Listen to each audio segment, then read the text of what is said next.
சென்னைக்கு பக்கத்திலே ஒரு பெரிய ஆணவ படுகொலை நடந்திருக்குன்னு ஒரு செய்தி பரவி கொண்டிருக்கிறது.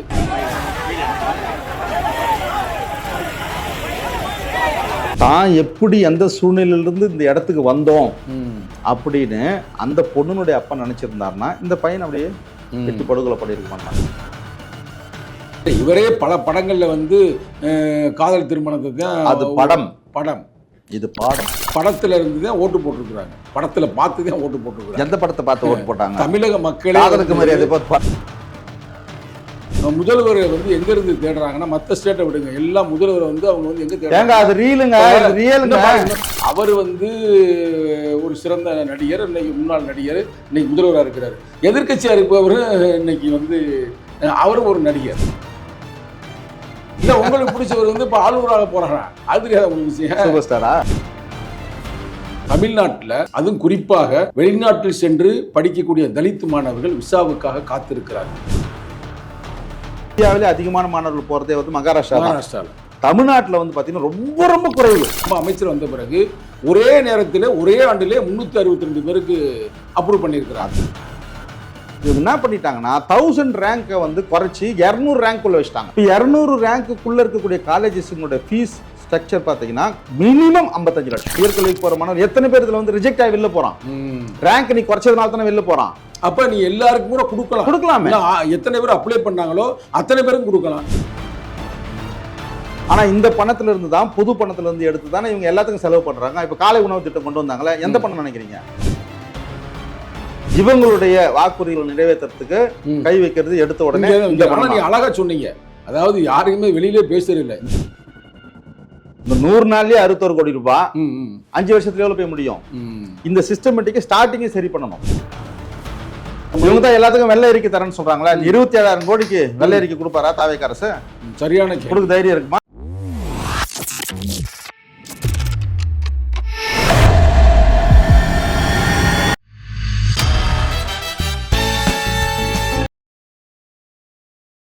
வணக்கம். வணக்கம் வணக்கம் வணக்கம்.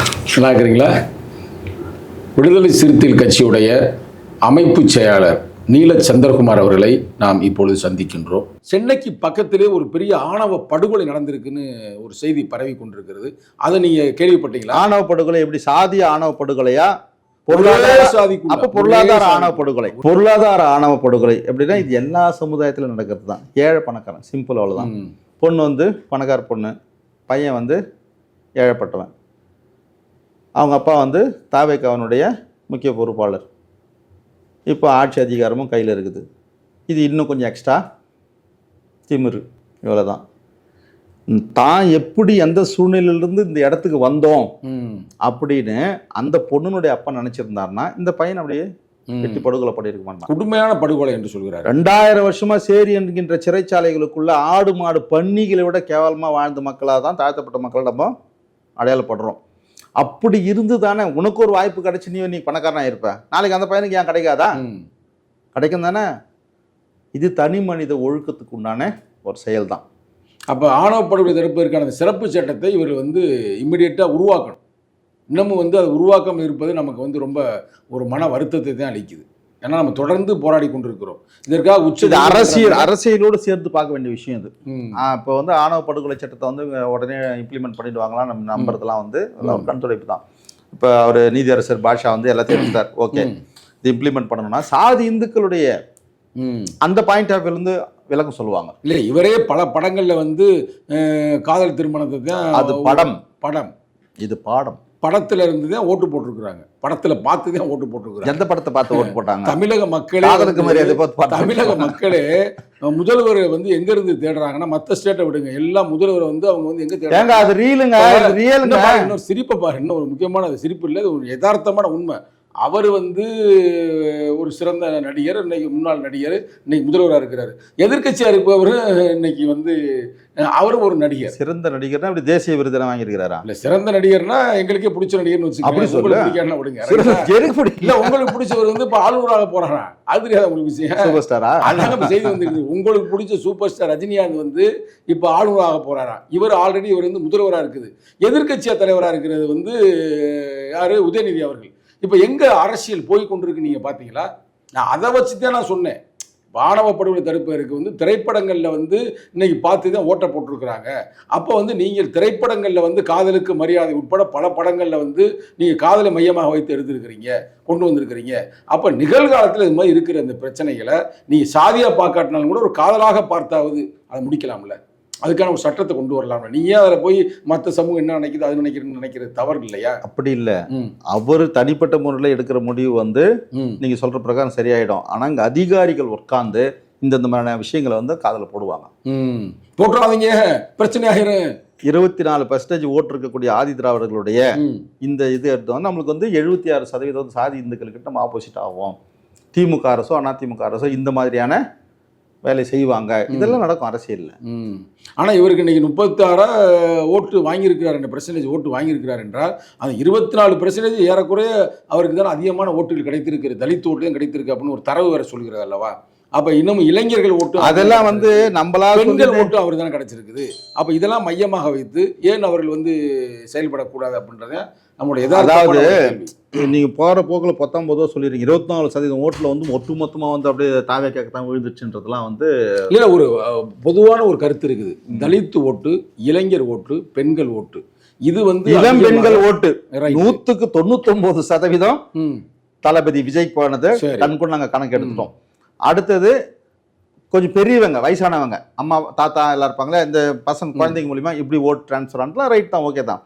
ஆனால் ஒட்டுமொத்தமாக தலித் மக்கள் ஓட்டு வந்து அப்படியே அங்கே போயிடுச்சுன்றதெல்லாம் இல்லை. இல்லை, விடுதலை சிறுத்தைகள் ஓட்டை தவிர மற்ற ஓட்டில் போனதாகத்தான் தரவு கிடைக்கிறது. அதிமுகவுடைய தலித்துகள், திமுகவுடைய தலித்துகள், காங்கிரஸ் தலித்துகள், பிஜேபி தலித்துகள் எல்லாம் அங்கே தான் ஓட்டு போட்டு இதெல்லாம் மேம்போக்கா சொல்லலாம். ஆனால் இல்லை, அது உறுதி என்பதை விட நீ மாநாட்டிலே பார்த்துருப்பீங்களே. இந்த மாநாடு வந்து ஒரு கடந்த 17ஆம் தேதி நடத்தினதில் ஏதோ வந்து எல்லாம் போயிட்டாங்க விடுதலை சிறுத்தையை விட்டு இளைஞர்கள்லாம் அப்படின்ற மாதிரி ஒரு தவறான ஒரு செய்தி பரப்பினார்கள். ஆனால் நீங்கள் பாருங்கள், அங்கே வந்ததே ஜென்ஸ் கிட்ஸ் தான் வந்தாங்க. ஏறக்குறைய உளவுத்துறை ரிப்போர்ட்டில் 79 விழுக்காடு இளைஞர்கள் தான் இந்த மாநாட்டில் கலந்து கொண்டார்கள் என்று ஒரு நெரேட்டிவ் செட் பண்ணுவாங்க. எப்பவுமே தாழ்த்தப்பட்ட மக்கள் மேலோ அல்லது விடுதலை சிறுத்தைகள், தலித் அமைப்புகளோ எதுவாக இருந்தாலுமே இங்கே அறிவிக்கப்படாமல் ஒரு நெரேட்டிவ் செட் பண்ணுவோம். அது திமுகவோ அதிமுகவோ இப்போ டிவிக்காவோ அது விதிவிலக்கல் தான் நம்ம சொல்ல முடியும். எப்படின்னா ஒட்டுமொத்த ஓட்டுமே அங்கே போயிடுச்சுங்க, உங்களுக்கு ஓட்டே வங்கியே இல்லைங்க எப்படின்னு திமுக நம்மளை பார்த்து சொல்லுதுன்னா நம்மளுடைய சீட்டு பேரத்தை குறைக்கிறதுக்குன்னு அவங்களோட பேலன்ஸ் அங்கிருந்து அதை பார்க்கணும். டிவிக்கே சொல்லுது எனக்கு ஒட்டுமொத்த ஓட்டை வந்துடுச்சுங்க அப்படின்னா நம்மளை குறைச்சி ஓரங்கட்டுறதுக்குன்னா இது ஒரு ஸ்ட்ராட்டஜி. ஆனால் தலித் மக்கள் அவ்வளோ இலகுவாலாம் வந்து நீங்கள் நினைக்கிற மாதிரி அப்படியே ஒரு நடிகருக்காக வந்து மொத்தம் போட்டுட்டாங்கன்றதெல்லாம் வந்து கண்மூடித்தனம் கிடையாது. திமுக மேலே இருந்த வெறுப்பு, அதிமுக மேலே இருந்த வெறுப்பு, திமுக கூடயே விடுதலை சிறுத்தைகள் இத்தனை ஆண்டுகள் வந்து கூடவே இருந்ததை மக்கள் ரசிக்கலை. இதில் இருந்து தான் தாவேக்காக்கு ஓட்டு போயிருக்குது. வெறும் விஜயனுடைய நடிகர் அப்படிங்கிறதுக்கு மட்டும் போயிடுச்சுன்னு அவ்வளோ முட்டாளாக வந்து இந்த மக்களை வந்து நீங்கள் கணக்கு இல்லை, யாரும் அப்படி நினைக்கல. தலித்து மக்களே வந்து அறிவு சார்ந்தவர் தான். அயோத்தாச பண்டிதர், ரெட்டமலை சீனிவாசன், நிகழ்காலத்தில் இருக்கிற பல அறிஞர் பெருமக்கள், எழுச்சி தமிழ் உட்பட இது ஒரு அறிவு சார்ந்த சமூகம் தான். பரவலான ஒரு பேச்சு இருக்குது. இன்னொரு சென்டிமெண்ட் இருக்குது தெரியுமா உங்களுக்கு? சொல்லுங்க. அந்த இவர் அழகாக சொல்லுவார், ரவீந்திரன் துரைசாமி தான் சொல்லுவார், பறையர்கள் எவனுக்கு ஓட்டு போடுறானோ அவன் தான் இது வரைக்கும் ஆட்சியில் இருந்துக்கிறான். காமராஜருக்கு ஓட்டு போட்டாங்க, காமராஜர் ஆட்சியில் இருந்தாரு. அண்ணாவுக்கு ஓட்டு போட்டாங்க, கலைஞருக்கு ஓட்டு போட்டாங்க, அடுத்து எம்ஜிஆருக்கு போட்டாங்க, அடுத்து ஜெயலலிதாவுக்கு போட்டாங்க. இது பறையர்களுடைய ஓட்டு ஒட்டுமொத்தம் பறையர்கள் ஓட்டு தான் வெற்றியை தீர்மானிக்கும் எப்பவுமே. அப்ப விஜய்க்கு வந்து வெற்றி கிடைத்திருக்குது அந்த பறையர் ஓட்டு தான். இந்த பறையர் சென்டிமெண்ட்ன்றது இவ்வளவு பெருசு. பறையர் இன்டெலெக்சுவல் சமுதாயம், இவங்க யார் பக்கம் நிக்கிறாங்களோ அவங்க ஜெயிப்பாங்க. கடைசி வரைக்கும் எம்ஜிஆர் உறுதியாக வந்து இந்த வெளிநாட்டில் சென்று படிக்கக்கூடிய மாணவர்களுக்காக அதை நிச்சயமாக ரிவைஸ் பண்ணுவார். நீங்க நம்ப. அது தங்களுடைய அமைச்சர் வன்னியரசு இருக்கிறார்ல, அவர் போய் இந்த சாமர்த்தியமா அங்க போய் பேசி காரியத்தை சாதிக்கணும். ஏன் இப்போ இந்த இந்த கருத்துக்கள்லாம் வந்து அதிகாரிகள் ஆப்போசிட் ஆகுதுல்ல. சட்டமன்றத்தில் அவர் பேசுனது வந்து ஒரு தலித் மாணவருக்கு எதிராக அவர் பேசினார்னு சொல்லிட்டு எவ்வளோ பப்ளிக்ல பேசுறாங்களே, அந்த மாதிரியான விஷயங்களை தவிர்த்துட்டு எதை வந்து அந்த மாணவர் வந்து என்ன தேவைகளுக்கு நானும் பேசினேன், ஃபோன் லேண்டே பேசினாரு. அந்த மாணவனுக்கான என்ன பிரச்சனையோ அதை நிச்சயமாக அமைச்சர் தீர்ப்பார், அதில் மாற்று கருத்தே இல்லை. ஆனால் அவர் மேலே சில குற்றச்சாட்டுகள் இருக்குது. அதைத்தான் அவர் வந்து சட்டமன்றத்தில் சொன்னார். அந்த மாணவனை வந்து எதிர்த்து பேச வேண்டும் என்ற எண்ணம் அமைச்சருக்கு இல்லை. சரிங்களா? அதனால வந்து இல்லை சில விஷயங்கள் இருக்கிறது, அதை நம்ம வெளிப்படையாக பேச முடியாது. இப்போ நம்மளும் அதை பேசியிருக்கிறோம். நம்மளுடைய நோக்கம் என்ன? தலித்து மாணவர்கள் யாரும் பாதிப்படையக்கூடாது. பாதிப்படையாமல் அவர்கள் படிக்க, அவனுக்கு செலுத்த வேண்டிய பணத்தை நீங்க அனுப்பிட்டு அதுக்கப்புறம் அவன் மேல 1000 குற்றச்சாட்டு. இல்லை, நான் உங்களுக்கு இன்னொரு கேள்வி கேட்குறேன். அவர்களும் வந்து படித்தது போன ஆட்சி, சரிங்களா? இப்போ இந்த ஆட்சி வந்து எவ்வளவு நாள் ஆகுது? 100 நாள் ஆகுது. 3 மாசம் ஆகுது. இந்த 3 மாசத்துல வந்து உங்களுக்கு அதை கவர்மெண்ட் ரன் ஆவதற்கே எல்லாம் அந்தந்த டிபார்ட்மெண்ட்டுக்கு நிதி வழங்குவதற்கே உங்களுக்கு டைம் பிடிக்கும்ல. நிச்சயமாக அவர் இல்லை என்று சொல்லவில்லை. இது மாதிரியான ஒரு சப்பக்கட்டு உலகத்துல யாரும் சொல்ல முடியாது. இல்ல அப்படி இல்ல. முதல்வரே இல்லைனாலும் சிஸ்டம் நடக்கும்.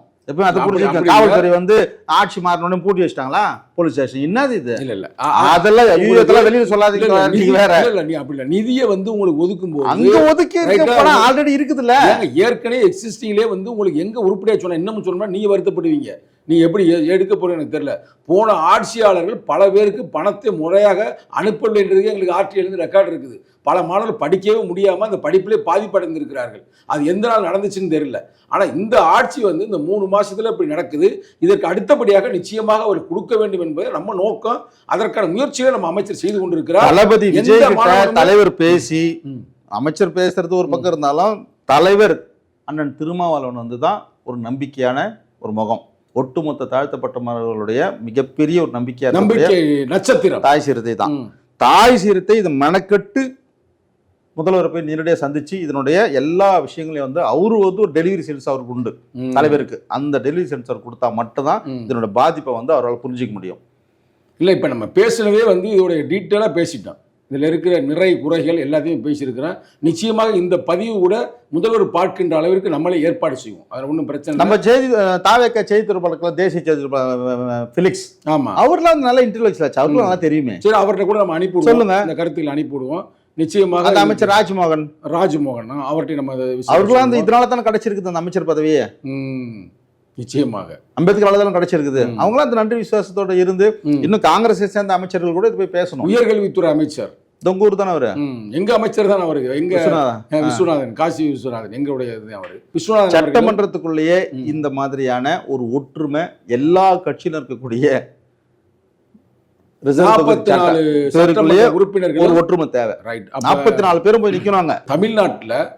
அதுவும் குறிப்பாக வெளிநாட்டில் சென்று படிக்கக்கூடிய தலித் மாணவர்கள் விசாவுக்காக காத்திருக்கிறார்கள் அப்படின்னு ஒரு ரொம்ப, அதாவது 362 மாணவர்களுக்கு வந்து அப்ரூவ் பண்ணியிருந்தாலும் கூட விசா கிடைக்காமல் அவங்க ரொம்ப பதட்டத்தில் இருக்கிறார்கள். அது பரவலாக எல்லா பக்கமும் பேசி கொண்டிருக்கிறார்கள். ரஞ்சித் உட்பட, அக்கா கனிமொழி உட்பட, நம்ம தலைவர் உட்பட இதுக்கு பல பேர் வந்து அறிக்கையெல்லாம் கொடுத்துருக்குறாங்க. தலைவர் வந்து நேரடியாகவே முதல்வரிடம் பேசியிருக்கிறார் என்ற செய்தி கிடைத்திருக்கிறது. இது வந்து நிறைய பேருக்கு விழிப்புணர்ச்சி கிடைக்காம இருக்குது. ஏன்னா நீங்கள் ஆரம்ப காலகட்டத்திலிருந்தே இதை பற்றி என்னிடமே தனிப்பட்ட முறையில் பேசியிருக்கிறீங்க. இதுக்காக நிறைய மாணவர்களையும் சந்தித்து நீங்கள் வகுப்பெல்லாம் எடுத்திருக்கிறீங்க. பல மாணவர்களை அனுப்பி வைத்திருக்கிறீங்க. இது நிறையா பேருக்கு வெளியவே தெரியாது. சரிங்களா? அதனால தான் இப்போ வந்து சந்திரகுமார் அவர்கள் பேசினாங்க. இதை பற்றியான தரவுகள் சரியாக மக்களுக்கு கிடைக்கும் என்று நான் நம்புகிறேன். நிச்சயமாக இந்த இளைஞர்களுக்கெல்லாம் விசா கிடைக்குமா என்பதை விட இதை பற்றியான அந்த விளக்கங்கள் கொடுத்தா சரியா இருக்கு. அதாவது நீங்கள் முதல்ல புரிஞ்சிக்க வேண்டியது என்னென்னா, அயலக உயர்கல்விக்கு போகக்கூடிய மாணவர்களுடைய அடிப்படை தகுதிகள் அப்படிங்கிறது நம்ம தமிழ்நாடு அரசு ஏடி வெல்ஃபேர் வச்சுருக்கிறாங்க. தலைவர் அறிக்கை விட்டார், கனிமொழி மேடம் சொன்னாங்க, எல்லாரும் அறிக்கை விட்டாங்க, ரஞ்சித் கேட்டிருக்கிறாங்க. இதெல்லாம் ஒரு பக்கம். இதை தீர்க்க வேண்டிய ஒரு விஷயம் எப்படின்னா, கடந்த 5 ஆண்டு காலத்தில் ஏடி வெல்ஃபேரினுடைய கமிஷனராக இருந்தவர் வந்து டாக்டர் ஆனந்த் ஐஏஎஸ். அவர் இருக்கும்போது ஒரு சின்ன தவறோ ஒரு பிசிறோ ஒரு காலதாமதமோ எதுவுமே நடக்கலை. என்ன காரணம்னா, 1000 ரேங்க்குள்ளே இருக்கணும் காலேஜஸ். உலகம் ஃபுல்லாக இருக்கக்கூடிய காலேஜஸில் இந்த உயர்கல்வி படிக்கக்கூடிய மாணவர்களுடைய தகுதி எப்படி பார்த்துப்பாங்கன்னா 1000 நம்பருக்குள்ளே இருக்கணும். குறைந்தபட்சம் தமிழக அரசு கொடுக்கக்கூடிய ஆண்டு வந்து 36 லட்சம். இந்த 36 லட்சம் ரூபாய்க்கு உண்டான காலேஜாக பார்த்து பசங்க சேருவாங்க. இதுதான் அடிப்படையான இந்த குளறுபடிக்கு இருக்கக்கூடிய காரணம். 801 நம்பர் 840 நம்பர்லாம் கூட இந்த 36 லட்சம் ரூபாய்க்கு உண்டான காலேஜ் யூகேல, அமெரிக்காவில் எல்லாத்துலேயும் கிடைக்கும். இப்போ நம்ம ஒரு யுனைடெட் கிங்டம் நம்ம சொல்கிறோம், அதில் இங்கிலாந்து ஒரு நாடு, அயர்லாந்து ஒரு நாடு, ஸ்காட்லாந்து ஒரு நாடு. இப்போ இதுக்குள்ளவே ஃபீஸ் வேரியேஷன் பயங்கர அளவில் இருக்கும். லண்டனில் படிக்கிற மாணவர்களுக்கு குறைந்தபட்சம் 55 60 லட்சம் தேவை. ஸ்காட்லாந்தில் படிக்கிற பசங்களுக்கு 36 லட்சம் ரூபாய் கரெக்டாக இருக்கும் ஃபீஸும். 36 லட்சம் வந்து அதோடு சேர்ந்து, அதாவது தங்கு விடுதி, சாப்பாடு எல்லாமே அதுக்குள்ள கவர் ஆயிருமா? காலேஜ் ஃபீஸு, ஹாஸ்டல் ஃபீஸ் இது ரெண்டுமே கவர் ஆகிடும் கரெக்டாக. ஆனால் இங்கிலாண்டில் கவர் ஆகாது. காலேஜஸ்னுடைய நம்பர்ஸ் ஏற ஏற நம்ம இங்கே பார்க்குறோம்ல தமிழ்நாட்டில் ஒரு சாதாரண காலேஜில் சேர்றதுக்கும் அண்ணா யூனிவர்சிட்டியில் சேர்றதுக்கும் ஒன்று வேற டிஃபரன்ஸ் இருக்கு. சேம் அதே தான். இப்போ இங்கிலாந்து அரசு என்ன பண்ணிடுறாங்க, இந்த மாதிரி 36 லட்சம் ரூபான்ற லிமிட் நீ வச்சுனா நான் உனக்கு அனுமதி கொடுக்க மாட்டேன் அப்படின்னு ஒரு லெட்டரே கொடுத்துட்டான். ஆனால் சென்ட்ரல் கவர்மெண்ட் எப்படி பண்ணுதுன்னா, அந்த காலேஜில் என்ன ஃபீஸோ அது ஃபுல் அமௌண்ட் பே பண்ணிடுறாங்க. அது 1 கோடியோ 1.5 கோடியோ ஃபுல் பேமெண்ட் பண்ணிடுறாங்க. சென்ட்ரல் கவர்மெண்ட் அனுப்பக்கூடிய மாணவர்களை வந்து அதே யூகே கவர்மெண்ட் அக்செப்ட் பண்ணுது. தமிழ்நாடு அரசு அனுப்பக்கூடிய மாணவர்களுக்கு மட்டும் தான் அவங்க இப்போ மறுப்பு தெரிவிச்சிருக்காங்க. தமிழ்நாடு மட்டுமல்ல, அனைத்து ஸ்டேட்டுக்கு சொல்லியிருக்கிறாங்க தனித்தனி. நமக்கு வந்து வந்திருக்கிறது பார்த்தீங்கன்னா குறிப்பாக பீகாருக்கும் கொடுத்துருக்குறாங்க. ஏன்னா மகாராஷ்டிரால இருந்து போற மாணவர்கள்லாம் வந்து இந்தியாவிலே அதிகமான மாணவர்கள் போறதே வந்து மகாராஷ்டிரால. தமிழ்நாட்டில் வந்து பார்த்தீங்கன்னா ரொம்ப ரொம்ப குறைவு. அதிகபட்சம் சென்ட்ரல் கவர்மெண்ட் ஓவர்சீஸை சொல்றீங்க. ஓவர்சீஸோட சேர்த்து இந்தியா, நீங்க தமிழ்நாட்டுடைய இதை சொல்ல, ஆல் ஓவர் இந்தியாவில் இருக்கிறதுல தமிழ்நாட்டில இருந்து குறைந்த மாணவர் சென்று இருக்கிறார். ஓவர்சீஸ்னுடைய 2001 இருந்து கணக்கு எடுத்து பார்த்தாலே 50 பேர் கூட தாண்டல. தமிழ்நாடு அரசு 2003 இருந்து 2021 வரைக்கும் வெறும் 10 பேர் கூட அனுப்பல. 10 பேர் கூட கிடையாது. ஆனா கடந்த 5 ஆண்டுகள்ல தளபதி ஸ்டாலின் முதல்வராக இருக்கும்பொழுது 385 மாணவர்கள் போனது. அதுதான் சரித்திரமே. அதுலயும் 12 லட்சம் ரூபாய் தான் இருந்தது. 36 லட்சம் ரூபாவா இது மாறுச்சு. இது மாறினது தான் மிகப்பெரிய ஸ்டோரியே. அந்த சரித்திரத்தை இப்ப இருக்கிற டிவிக்கு, அதாவது நம்ம அமைச்சர் வந்த பிறகு ஒரே நேரத்தில் ஒரே ஆண்டிலே 362 பேருக்கு அப்ரூவ் பண்ணியிருக்கிறார். அதாவது கடந்த அதிமுக ஆட்சி காலத்துல எல்லாம் வந்து பார்த்தீங்கன்னா 2021 முன்னாடி வெறும் 12 லட்சம் ரூபாய் தான். நம்ம விசிகாவினுடைய பொதுச் செயலாளர் அண்ணன் சிந்தனை செல்வன், எம்பி நாடாளுமன்ற உறுப்பினர் அண்ணன் ரவிக்குமார், இவர் அங்கேயும் பேசுறாரு, சென்ட்ரலில் பேசுறாரு. இவர் தளபதி ஸ்டாலின் முதல்வர்கிட்டே நேரடியாக போய் பேசுறாரு. ஆனந்த் கமிஷனர் தான் வந்து அந்த இது எல்லாத்தையும் கொடுக்குறாரு. இதில் இருக்கக்கூடிய குளறுபடிகள், ஏன் மாணவர்கள் போக முடியல, எவ்வளோ பற்றாக்குறையாவது, எல்லா ரிப்போர்ட்டையும் ஆனந்த் வந்து இவர்கிட்ட கொடுக்குறாரு, சிந்தனை செல்வன் பொதுச் செயலாளர்கிட்ட. அவர் எடுத்துட்டு போய் தளபதிகிட்ட கொடுத்த உடனே அடுத்த நிமிஷமே 36 லட்சம் ரூபாய்க்கு சைன் பண்ணிட்டார். அந்த 36 லட்சம் ரூபாயில போன மாணவர்கள் 385 கடந்த 5 வருஷத்துல 5 ஆண்டுகளில் 36 12 லட்சம் ரூபாய் 3 மடங்கா மாத்திட்டாங்களா. இப்போ டிவிக்கு அரசு வந்திருக்குது. இந்த ஒரே வருஷத்துல 363 பேர், அதாவது 131 கோடி ஒதுக்கப்பட்டிருக்குது. டிவைடட் 36 lakhs போட்டீங்கன்னா 363 மாணவர்கள். இது ஒரு பெரிய வெற்றி தானே? இல்ல, இதில் தான் இருக்கிற விஷயம். தமிழக முதல்வர், இன்றைய முதல்வர் விஜய் அவர்கள் வந்து ஒதுக்கிட்டாரு. ஆனா ஒதுக்கிட்ட பிறகு நிறைய மாணவர்கள், நாம நிறைய இந்த காம்படிஷன் நிறைய ஆகுது.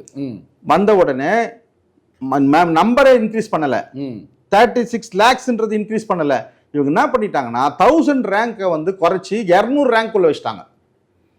இப்போ 200 ரேங்க்குள்ள இருக்கக்கூடிய காலேஜஸுங்களோட ஃபீஸ் ஸ்ட்ரக்சர் பார்த்தீங்கன்னா மினிமம் 55 லட்சம் ஃபீஸ். அதை நான் கேட்டேன், ஏன் அப்படி வச்சுன்னு கேட்கும்பொழுது அவங்க என்ன சொல்றாங்கன்னா, காம்படிஷன் இந்த வருஷம் ரொம்ப அதிகமா இருந்துச்சு, அதுதாங்க மாணவர்கள் வர்றாங்க, அதிகமான மாணவர்கள் வந்தா எதுல கை வைப்ப? நீ மொத்தம் 300 சொச்சம் நீ சொன்னீங்கல்ல, மொத்தம் போன ஆண்டுல போன அரசுல லாஸ்ட் இயர்ல 100 சம்திங் 152 82 பேர் தான் ஒன்னிற்கு அனுப்பியிருக்கிறாங்க. இப்போ அது டபுள் ஆயிருக்கு.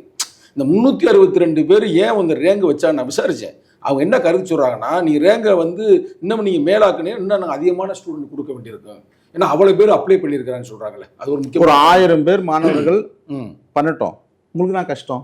இது பாயிண்ட். இப்போ நீங்க பேசுறீங்க பாத்தீங்களா, இது பாயிண்ட். அதாவது ஒரு எஸ்சி எஸ்டிகளுக்குன்னு சப் பிளான் சிறப்பு உட்கூறாய்வில் 27,000 கோடி ஒதுக்கப்பட்டிருக்குது.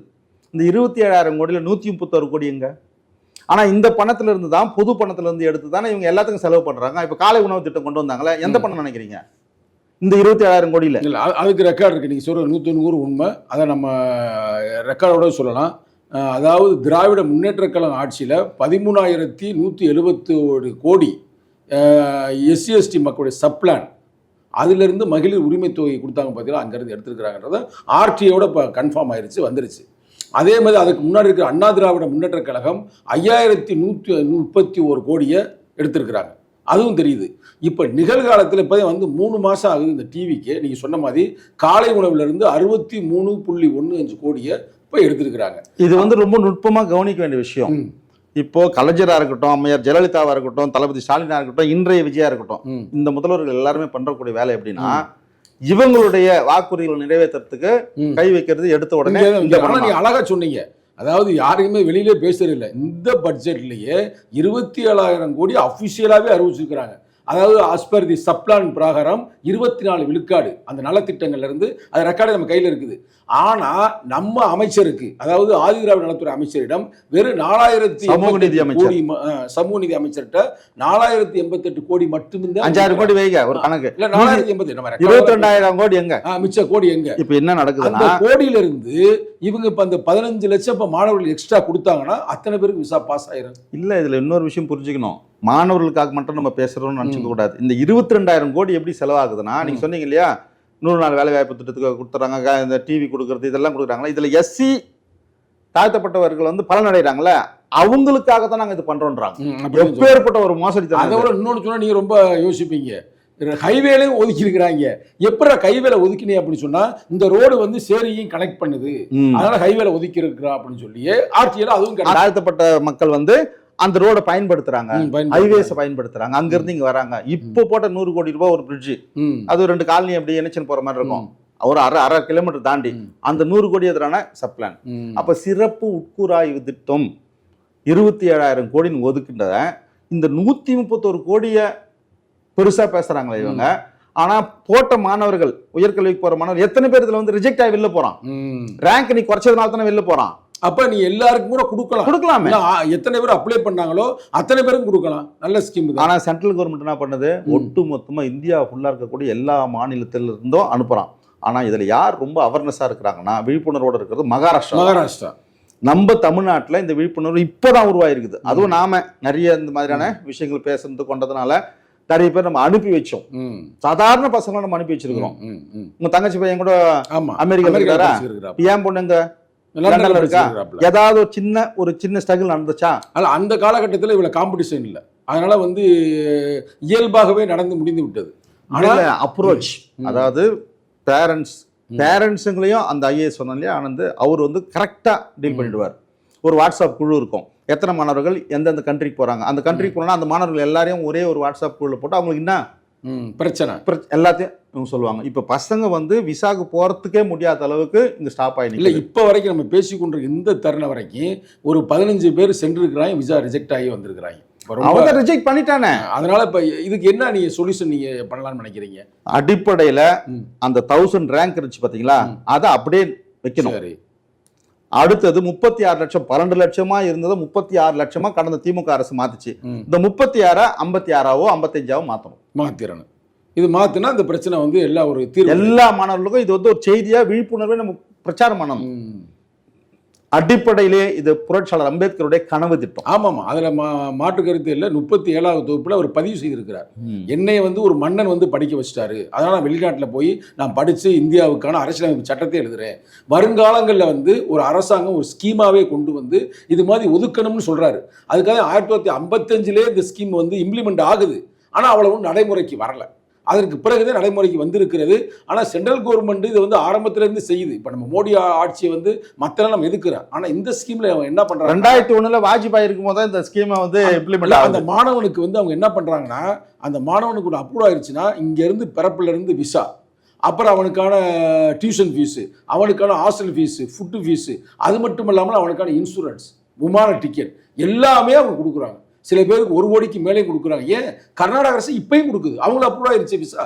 இங்கிலாந்துல இருந்து அங்கே 2-3 தோழர்கள் பேசினா இல்ல மாட்டேன், அவங்க அந்த பையனுடைய அப்பாக்கள் பேசுறாங்க. இப்போ மாட்டின்னு தமிழ்நாடு, பீகார், எஸ், இந்த 2-3 மாநிலம், உத்தரப்பிரதேசம் கூட இருக்கு நினைக்கிறேன், பிரச்சனை உத்தரப்பிரதேசம் இருக்குன்னு நினைக்கிறேன் சொல்றாங்க.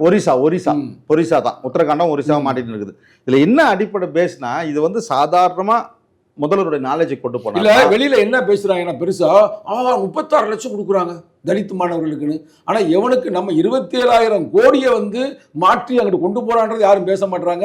அரசியல்வாதிகள் இந்த விழிப்புணர்ச்சி வரலையே, அதானே ஒரு பெரிய நமக்கு வருத்தமான ஒரு செய்தியா இருக்குது. பேச வேண்டியது யார், நம்ம தானே பேசணும், அதான் நம்ம பேசியிருக்கிறோம். ஆனா இதுவரைக்கும் இங்க பாருங்க, இதுக்காக சொல்ல இந்த விஷயத்தை இதுவரைக்கும் எனக்கு தெரிய யாருமே பேசல. இந்த 27,000 கோடி வந்து அஃபிஷியலே ஒதுக்கப்பட்ட அந்த பணத்தை மற்ற ஸ்டேட்ல என்ன பண்றாங்கன்னா, அதுக்குன்னு தனியா ஒரு நிதியமைச்சரே போடுறாங்க. அந்த நிதியமைச்சர் எஸ்சி எஸ்டிக்குன்னு. அதனாலதான் உங்களுக்கு பெரிய பெரிய வந்து வானுயர பெரிய செலவு வைக்கிறாங்க பார்த்தீங்களா, புரட்சி அம்பேத்கர்லாம் அந்த பணங்களை வச்சுட்டு அவங்க அதெல்லாம் பயன்படுத்துறாங்க. ஆனா இங்க நம்ம இதுல வந்து வர்ற பணங்கள் பூரா நீங்க சொன்ன மாதிரி மற்ற கடந்த திராவிட மாடல் அரசு ஆட்சி காலத்துல இதெல்லாம் நடந்துச்சு. இப்போ புதிய அரசு வந்திருக்குது. இந்த புதிய அரசு தலித்து மக்களுக்கான ஆட்சியாக 8 பேருக்கு வந்து அமைச்சர் கொடுத்திருக்காங்க. பிரதிநிதித்துவ அரசியல் எப்பவுமே வந்து நம்ம முன்னிறுத்தக்கூடாது. அப்ப மக்கள் நலனத்தை நம்ம முன்னிறுத்தணும். ஆமா, எப்பவுமே பிரதிநிதித்துவ அரசியல் நீங்க முன்னிறுத்தினீங்கன்னா அப்ப மோடி செய்யறது கூட கரெக்ட். ஜனாதிபதி ஆகிட்டாரு மோடி. அப்ப அந்த ஏற்றுக்கொள்ள முடியாது. தலைவரே சொன்னார்ல, அது வந்து அது என்ன கிளிதான், ஆனா கூண்டு கிளி, தங்க கூண்டு கிளி மாதிரி. அதை நம்ம ஏற்றுக்கொள்ள. ஆனா இவர் இப்ப இருக்கக்கூடிய பிரசன்ட் முதல்வர் நம்ம தளபதி விஜய் வந்து பாத்தீங்கன்னா இந்த நாலேஜோட கரெக்டா அப்ரோச் பண்ணா போதும். நம்ம அமைச்சருக்கு வேலை என்ன, இதை விட வேற என்ன வேலை இருக்குது? நல்ல காலையில் அமைச்சர்கிட்ட இந்த கருத்தை நான் பேசியிருக்கிறேன். நிச்சயமா ஒரு கவுண்டர் கொடுக்கறதுக்கு அவசியம் கிடையாது. இதை வந்து எப்படி வந்து இம்ப்ளிமெண்ட் பண்றது, இன்க்ரீஸும் பண்ணணும், ரேங்கையும் இன்க்ரீஸ் பண்ணணும். 1000 ரேங்க்குள்ளே கொண்டு வரணும், 56 லட்சம் ரூபாய் கொண்டு வரணும். இதுதானே சாமர்த்தியம்.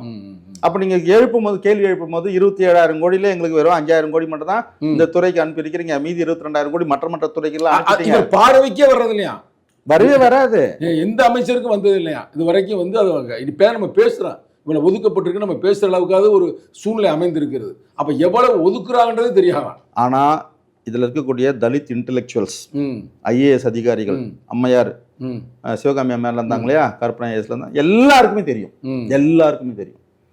சரி, இந்த நேரத்தில் வந்து நீங்கள் நம்முடைய எம்பி ரவிக்குமாரை பற்றி பேசுனீங்க.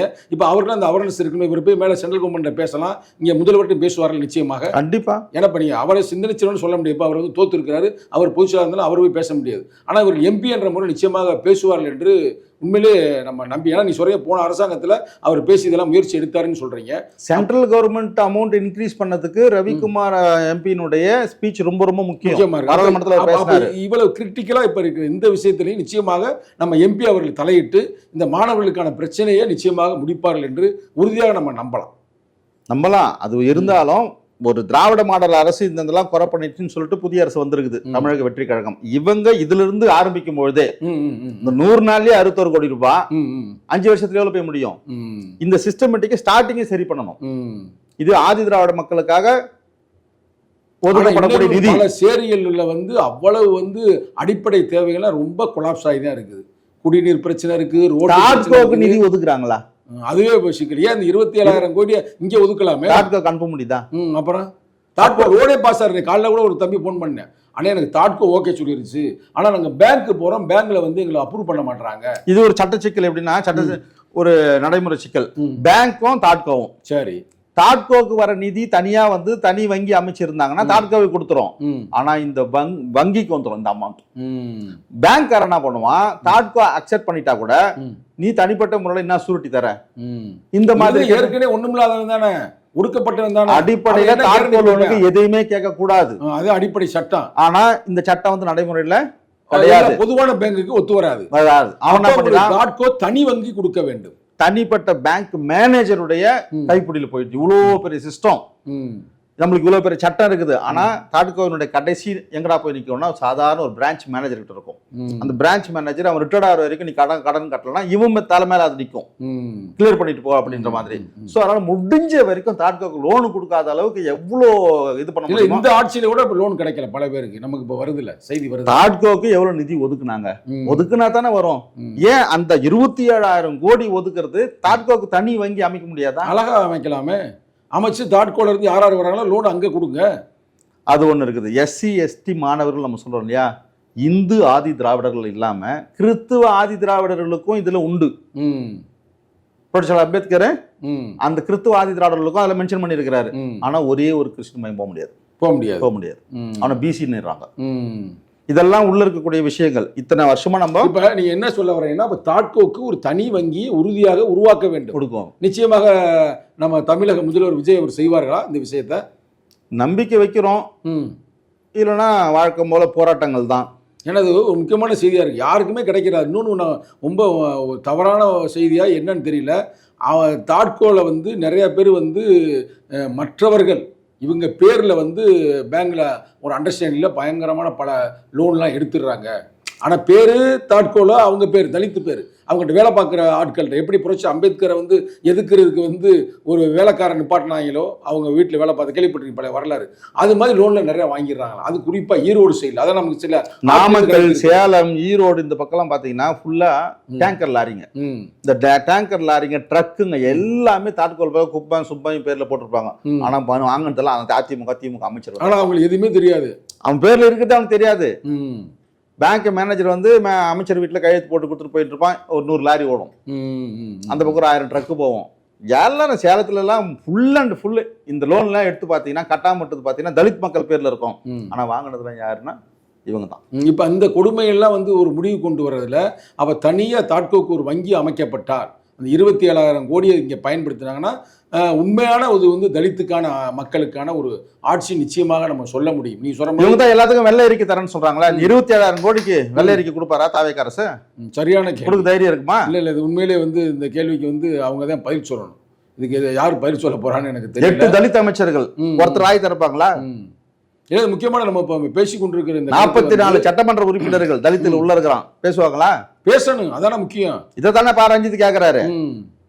பாரஞ்சித் இருக்கட்டும், இப்ப நம்மளே அதான கேட்டுக்கிருக்கேன். அவர் கேட்டதுக்கு நீங்க பேரை சொன்னீங்களே, அதுக்காக சொல்றேன். அவர் ஆதங்கம் என்னன்னா கேட்டது இதை கேட்கல. பாரஞ்சித் அவர்கள் கேட்டது வந்து இந்த மாணவர்கள் பிரச்சனை கேட்கிறாரு. 27,000 கோடிலாம் வந்து அவர் தெரியுமா என்பது நமக்கு தெரியல. ஏங்க பொதுவா இத்தனை வருஷமா ரஞ்சித் பேசினுக்கிற வார்த்தை என்னன்னா, தலித் மக்களுக்கான அந்த ரிசர்வ் தொகுதியிலிருந்து வெற்றி பெற்று போறவன் இந்த மக்களுக்காக பேசுறதே கிடையாது. அது கொஸ்டின் நம்ம ஏற்றுக்கொள்ளும். 44 பேர்ல ஒருத்தர் வாய் திறக்க விடுதலை சிறுத்தைகளை தவிர வேற யாரும் அதுக்கு வாய் திறந்து பேசுவதே இல்லை. அதான் இங்க இருக்கிற ரொம்ப நம்மளுடைய சட்டமன்ற உறுப்பினர் இப்ப இவரே இப்ப போறாரு, இப்ப அமைச்சரா இருக்கிறாரு. முக்கியமான விஷயம் ஆணவ படுகொலை தடுப்பதற்கான சிறப்பு சட்டத்தை உருவாக்க வேண்டும் என்று பேசியிருக்கிறார்.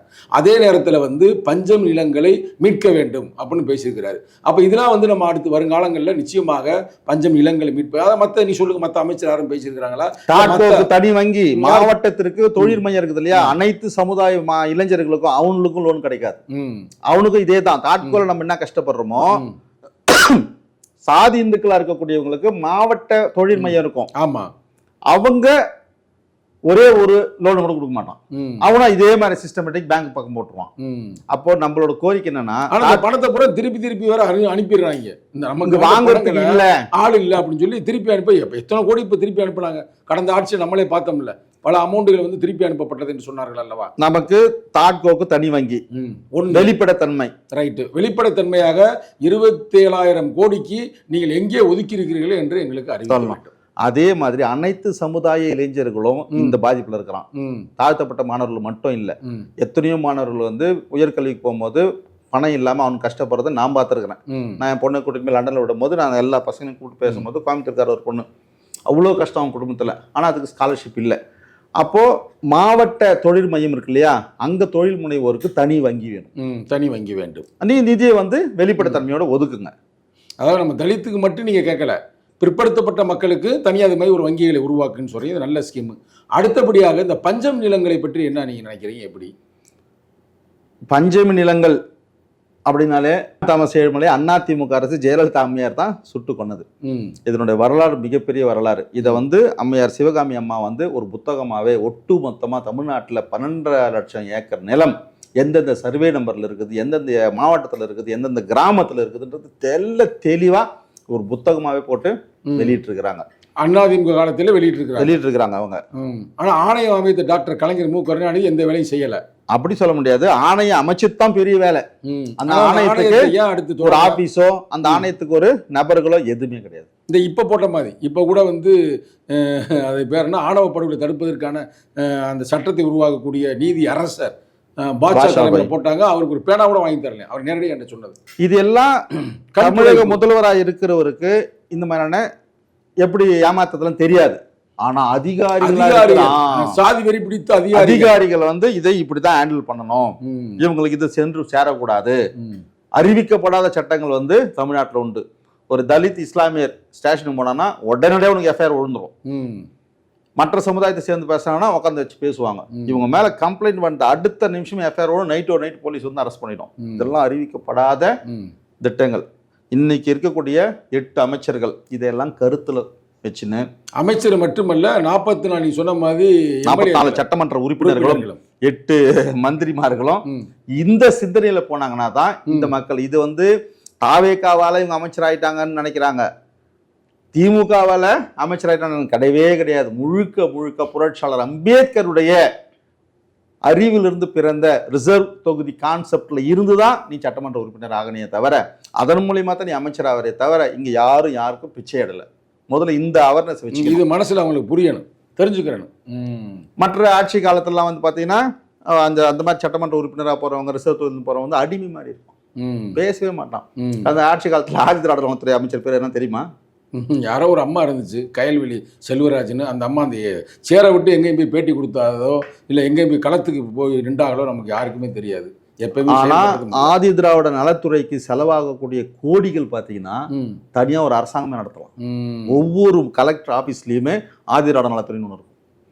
அங்க போய் பாத்தீங்கன்னா ஈகாக்கா இருக்காது, பத்திரிகையாளர் சும்மா உட்காந்துருப்பாங்க உள்ள. ஆனா போர்டு மட்டும் பாத்தீங்கன்னா நலத்துறை அப்படின்னு ஒவ்வொரு கலெக்டர் ஆபீஸ்லயும். இன்னொரு செய்தியும் கேள்விப்பட்டேன், எப்பயுமே வந்து சென்ட்ரல் கவர்மெண்ட் அந்த சப்ளான்ல ஒதுக்கி அந்த பணத்தை முறையாக ஒவ்வொரு மாநிலத்திற்கும் அனுப்பி வைத்திருக்கிறது தனியா சென்ட்ரல் கவர்மெண்ட். ஆனால் இவர் ஒழுங்காக பயன்படுத்தாமல் திருப்பி அனுப்பியிருக்கிறாங்க. அப்போ அந்த திட்டங்கள் போடுற இடத்துல ஒரு அறிவு சார்ந்த இல்லை மக்கள் நலன் சார்ந்த தலித்து சிந்தனை உள்ள திட்டத்தை வகுக்கக்கூடிய அதிகாரிகளும் வர வேண்டும். எனக்கு தெரிஞ்சு அந்த மாதிரி அதிகாரிகளா இருந்த ஏடி வெல்ஃபேர் ஆனந்தி இவங்க மாற்றி விட்டுருக்குறாங்கன்னா இது என்ன நினைக்கிறது? அந்த அந்த அம்மா வந்து கொஞ்சம் இதோடைய சிந்தனை உள்ளவர்கள். அம்மா இல்லை, ஆனந்த் ஐஏஎஸ். ஆனந்த சொன்னீங்களா? ஆனந்த் அந்த சிந்தனையில் இருக்கிறவங்களையே மாற்றி விட்டுருக்குறாங்களே. கிட்டத்தட்ட இத்தனை வருஷமா இருந்தவருக்கு எவ்வளவு எக்ஸ்பீரியன்ஸ் இருந்திருக்கும். ஒன்னும் அவர்கிட்டயாவது வந்து கேட்டிருக்கணும். கேட்காம உடனடியா ஒரே ஒரு இடத்துல மாத்திட்டு அப்படி பண்ணுங்கன்னா என்ன அர்த்தம்? முதல்வர் சரியாக இருந்தாலும் இங்க இருக்கக்கூடிய அதிகாரிகள் சரியாக இருக்க வேண்டும். இருந்தால்தான் அது வந்து இம்ப்ளிமெண்டேஷன். முதல்வருடைய ஆலோசகர்னு சொல்லுவாங்க பாருங்க, அந்த ஆலோசகர்கள் கொடுக்கக்கூடிய ஆலோசனை தான் இதெல்லாம். பஞ்சம் நிலமா போகாதீங்க, தாட்கோவா தொடாதீங்க, தலித் மக்களுடைய ஆதி திராவிட நலத்துறையா அதுல போகாதீங்க, அந்த பணத்தை தூக்கி இதுல போடுங்க, இதை தூக்கி அதுல போடுங்க, சென்ட்ரல் கவர்மெண்ட்டுக்கு ரிட்டர்ன் அனுப்புங்க, அப்பதான் நம்ம இந்த நிதியை வாங்க முடியும். 1000 கோடிக்கு 2000 கோடிக்கு 5 வருஷமா திமுக அரசு சென்ட்ரல் கவர்மெண்ட் திட்டின்னு இருந்துச்சு, ஒன்றிய அரசு. ஆனா 27,000 கோடி. அப்ப நம்ம வயிறு எவ்வளவு வரையும்? அப்ப மக்களை நம்ப வைக்கிறதுக்கு வயிறு எரிஞ்சு போனதான இப்ப நம்ம பேசுறோம். இப்ப சில பேர் நினைக்கிறோம் 36 லட்சம் கொடுக்குறோம்னு சொல்லல, இவ்வளவு அமௌண்ட்டை நீ உபயோகப்படுத்துறீங்களே, அப்ப எங்க மகளுக்கு என்ன பாதுகாப்பு, என்ன இது அப்படின்ட்டு ஒரு தனி அரசாங்கமே இந்தியாவில் தனி அரசாங்கமே நம்மளால உருவாக்கி கட்டமைச்சு நிர்வாகிக்க முடியும். மொத்த பட்ஜெட்ல 24 விழுக்காடு எஸ்சி எஸ்டிக்குன்னா அப்ப நீங்க அதுல வந்து என்ன 4ல் 1 பங்கு முழுசா போகுதுல்ல. அப்ப அதை வச்சு நீங்க வந்து எவ்வளவு டெவலப் ஆன பாருங்க. இந்த அமௌண்ட்டை பூரா ஒழுங்கா உண்மையாக மக்களுக்கு ஒதுக்கப்பட்டிருந்தால் இன்னைக்கு சேரி பூரா சிங்கப்பூரா மாறி இருக்கு. உண்மையிலேயே தளபதி அவர்கள் ஒரு புரட்சியை செய்யணும், ஜென்சி புரட்சி ஏற்பட்டுச்சு, ஒரு புரட்சி வாழ்க்கை நாள் முழுக்க ஒரு 100 வருஷத்துக்கு அவர் பேர் அழியாம இருக்கணும்னா இந்த மக்களுக்கு உண்டான நேர்மையா சாகர வரைக்கும் உழைச்ச புரட்சியாளர் அம்பேத்கருடைய உழைப்ப மனசுல வச்சு இந்த மக்களுக்கு உண்டான இந்த 27,000 கோடி இந்த மக்களுக்கு பயன்படுத்தினார்னா தான் கொள்கை தலைவராக அம்பேத்கரையும் பெரியாரையும் ஏற்றிருக்காரு என்று மக்கள் நம்புவார்கள். சும்மா இல்லைன்னா பேருக்கு வச்சிருக்காரு அப்படின்ற மாதிரி ஒரு சொல்லாடலாயிரும். சரி, நம்ம அதெல்லாம் அப்புறம் பேசுவோம். இது தீர்ப்பாரா? இன்னும் எத்தனை நாள்? இன்னைக்கு தேதி நம்ம பேசிக்கொண்டு இந்த தருணம் வந்து 21 ஆயிருச்சு, விடிஞ்சா 22. இன்னைக்கு 22 தானே, இன்னும் ஒரு 8 நாள் தான் இருக்குது. இந்த மாசத்துக்குள்ள இவங்க வந்து இதுக்கு ஒரு தீர்வு எடுத்து செப்டம்பர் 15க்குள்ள இந்த பிள்ளைகள் எல்லாம் போய் சேர்ந்துடணும். அங்க வந்து எப்படின்னா வெளிநாட்டுல செப்டம்பர் 20 தான் காலேஜ் ஸ்டார்ட். ஃபர்ஸ்ட் இல்ல, நான் என்ன சொன்ன, விசா இங்க அப்ரூவ் பண்றதுக்கே உங்களுக்கு இந்த மாசத்துக்குள்ள கடைசி டேட் ஆகுதான். அது வந்து ரொம்ப விரைவா செய்ய வேண்டிய வேலை. அது எடுத்துட்டு அதுக்கப்புறம் அவன் டிக்கெட்டுக்கு வேற இவன் ரெடி பண்ணணும். அதுக்கப்புறம் தான் இவங்க படம் அனுப்புவாங்க. குறைந்தபட்சம் 5 லட்சம் ரூபாய்க்கு ஆகும். டிக்கெட் புக் பண்ணிட்டு அந்த இன்சூரன்ஸ் போட்டது இதெல்லாம் இவன் சொந்த பணத்தை போடணும். எப்படி ஒரு ஏழைப்பட்டம் எப்படி போக முடியும்? ஏற்கனவே போட்டிருக்கு உங்களுக்கு வந்து இவ்வளவுதான் 8 லட்சத்துக்கு உள்ளதான் ஆண்டு வருமானம் உங்களுக்கு தந்தைக்கு இருக்க வேண்டும். 12 8 12. அப்ப இப்படிப்பட்ட சூழ்நிலையில எப்படி வந்து இந்த மாணவர்கள் இதெல்லாம் தாங்குவாங்க அப்படின்ற நிச்சயமாக ஆட்சியாளர்கள் சிந்திக்கணும். ஏன்னா ஒரே ஒரு அம்பேத்கர் போய் படிச்சாரு ஒரு மன்னனுடைய உதவியில, இந்தியாவுக்கு அரசியலமைப்பு சட்டத்தை எழுதுன அந்த வரலாறு உங்களுக்கு தெரியும். நீ வெள்ளைக்காரன்ட்ட போய் கேட்குறாங்க அரசியலமைப்பு சட்டம் எழுதணும்னு, அவன் சொல்லி அனுப்புறேன், உங்க ஊர்ல இருக்கிறாரா ஒரு பெரிய அறிஞர், அவர்கிட்ட போய் எழுதுங்கடா அப்படின்னு. அப்போ வெளிநாட்டில் படித்தனால இன்னைக்கு இந்திய அரசியலமைப்பு சட்டத்தை உருவாக்கப்பட்டிருக்கிறது. இன்னைக்கு இந்தியா ஒரு வலிமையான நாடாக இருக்கிறதுக்கு ரிசர்வ் பேங்க் ஆஃப் இந்தியா அவர் உருவாக்குனது. அதே நேரத்தில் ரிசோர்ஸ் வாட்டர் மேனேஜ்மெண்ட் அவர் உருவாக்குனது. இப்போ லேபர் சிஸ்டத்தை அவர் உருவாக்குனது. வெளிநாட்டை படிச்சனால தானே கிட்டத்தட்ட 7-8 துறைக்கு வந்து அவர் வந்து அமைச்சராக இருக்கிறாரு. அந்த காலகட்டத்தில் இதை பத்தி பேசியிருக்கிறாரு. அவர் அந்த வெள்ளக்கார அமைச்சரவையில் இருக்கும் பொழுது வெளிநாட்டில் சென்று தலித் மாணவர்கள் படிக்க வேண்டும் என்னை போல் பதிவு செய்திருக்கிறார். அப்போ இதில் படிக்கும் பொழுது நிச்சயமாக இந்த தலித் மாணவர்கள் ரொம்ப நேர்மையானவர்கள், கருணை உள்ள மிக்கவர்கள், படித்து வந்து இந்த மக்களுக்கு தானே செய்ய போறாங்க, இந்த நாட்டுக்கு தானே செய்ய போறாங்க, நிச்சயமாக அவர் செய்வார் என்று எண்ணுகிறேன். அப்போ நீங்க சொல்ல வேண்டிய கருத்து என்ன சொல்றீங்கன்னா, அப்போ இந்த அரசாங்கம் அந்த 36 லட்சத்தை 50 லட்சமா மாற்றணும். இந்த சொல்யூஷன் 50 லட்சமா மாத்தணும். 1000 ரேங்க் வைக்கணும். 1000 ரேங்க்ஸ் வைக்கணும் வருங்காலங்கள். அது அவன் வசதி எந்த காலேஜில் படிக்கிறான்றது வந்து அந்த 1000 ரேங்குக்குள்ள ஒரு தகுதியான காலேஜில் அவன் போய் ஜாயின் பண்ணிக்கிட்டோம். அப்போ வந்து நீல சந்திரகுமார் அவர்கள் சொன்னதை போல புரட்சியாளர் அம்பேத்கர் ஒரு காலத்தில் வெயிட்டிங் ஃபார் விசாவுக்காக காத்திருந்தார் என்று கண்ணீர் கதை எழுதினார். அந்த கண்ணீர் கதை தொடர்ச்சியாக 2026 நடந்துவிடக்கூடாது என்பதுதான் உங்களுடைய எண்ணம். அந்த எண்ணம் நிச்சயமாக நிறைவேறும் என்று நான் நம்புகிறேன். உங்களுக்கு மிக்க நன்றி. நன்றி.